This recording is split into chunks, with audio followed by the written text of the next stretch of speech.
नमस्कार मंडळी. ठरलं तर मग या मालिकेचा आजचा भाग खूपच थरारक, महत्त्वाचा ठरला. आजच्या भागात अनेक वर्षापासून लपलेले सत्य हळूहळू समोर यायला सुरुवात होते. भागाची सुरुवात अर्जुन आणि सायलीच्या चर्चेने होते. सायलीने गोळा केलेल्या कागदपत्रांकडे पाहताना अर्जुनला 22 वर्षापूर्वीच्या अपघाताची संबंधित अनेक गोष्टी संशयास्पद आढळतात. प्रतिमाचा मृत्यू, सापडलेले डेड बॉडी आणि DNA रिपोर्ट या तिघांमध्ये काहीतरी जुळत नाही हे अर्जुनच्या लक्षात येतं. सायली अर्जुनला सांगते की त्या काळात रविराज काकांनी सुरुवातीपासूनच एक शंका व्यक्त केली होती.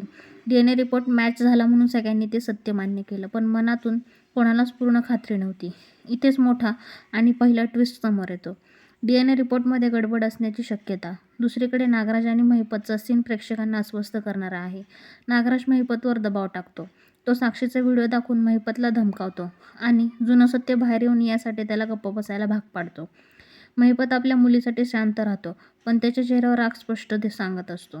हा राग कधी ना कधी बाहेर पडणारच. घरातल्या सीनमध्ये सचिन आणि अर्जुनमधला तणाव दिसतो. अस्मिताबद्दल सचिन जास्तच काळजी घेत असल्यामुळे अर्जुनला संशय येतो. अर्जुन सचिनला स्पष्ट शब्दात सावध करतो. आता पुन्हा चूक झाली तर परिणाम वाईट असतील.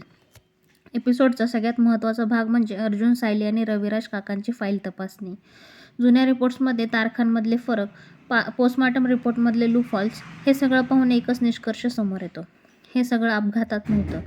कोणीतरी मुद्दाम प्लॅन करून सत्य लपवले आहे. रविराज काका मान्य करतात की त्या काळात भावनिक अस्वस्थतेमुळे अनेक चुका झाल्या.